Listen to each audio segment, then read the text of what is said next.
Hey, what's up, guys? As you can see, we made some progress on the van here. Got all the insulation in. I did try to glue it in with some liquid nails, but it's December in the Northeast, so it didn't dry all that well. So just held it up with a little bit of 100-mile-an-hour tape. I mean, I still drive it. It's not squeaking, so that'd be fine. I don't live in this thing, so it's just a camper. So, I mean, I don't really care. What I'm doing now is I'm just trying to fit all of the wood for the floor, get that covered. But before I attach it, I am going to completely cover the inside and reflectors just as a vapor barrier to stop the sweating and the dripping from the ceiling when you're sleeping. But other than that, it's coming along pretty good. Alright, so what I've done here is I took the original mat that was in the floor of this. I put one piece of plywood in here. And then I took the original mat and cut it up to fit around everything so I can just use them as templates. Because nothing's really straight in the van. Everything bows. So, I don't feel like taking 8 million measurements to try to cut this when you can easily just trim the mat, trace it onto a piece of wood, cut it out in one shot, and it's all done. So I'll do the same thing over here for this side. I'll get the pieces all cut, and then we'll pull it all out and start lining it with reflectors. Alright, so I got it all traced out on the plywood, and now I just gotta cut it out with the jigsaw and try it in the van.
There it is. Now we'll try it in the van.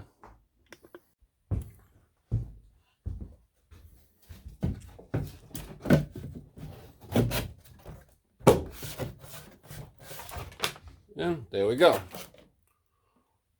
Much, much easier to use this as a template than to try to measure all of that and cut it. One shot deal. One cut fits in beautiful. Can't beat that. Alright, so I got the next piece all cut out here. Go try it in the van.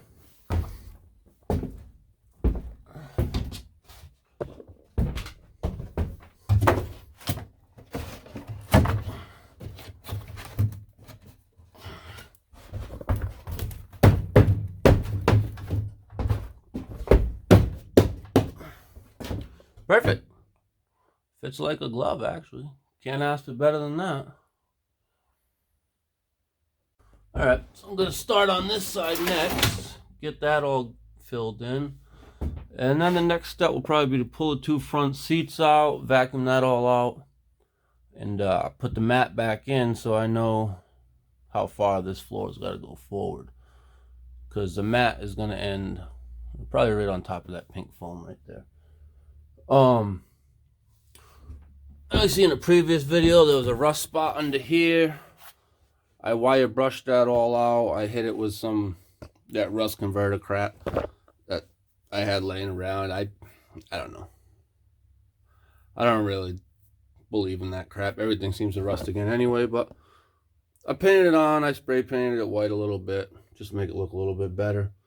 And any holes that were underneath from the cages in the original shelf, I just filled with silicone. Let them dry that way. You know, there's no fumes or anything coming into the car, or water, anything coming into the van while we're driving, or fumes while we're parked, because I did get a little Wuhan heaters to put in here, so that would be great. Keep it nice and warm on top of all the insulation. So yeah, we'll start cutting the rubber for that side and check back in later. Alright, so there you go. There's the next piece of rubber all cut, trimmed up around everything. So I'll transfer that to a piece of wood and cut it out and throw it in and be one step closer. Hey, pop. Alright, so I got this other one cut. As you can see, there's still a gap there where the factory mat wasn't, well, it's not factory, but whatever it is. Whoever put the mat in, it didn't go all the way to the end. So what I did, I just measured it, marked how much further I need to go in each direction to, make a nice tight fit. Same here, that way it covers all this and it's nice and tight to everything. No one's ever going to see it. It's going to be under the bed, but at least it'll look a little nicer, I guess. Not that it really matters, but yeah, on that. So other than that, do the same thing, trace it out and cut it out and see how it fits. Alright, got the next piece all cut, trimmed, had to pull it out, trim a couple pieces, to get around, these piles of glue and everything they put in here when they make them. So, it's done. Slip this one in.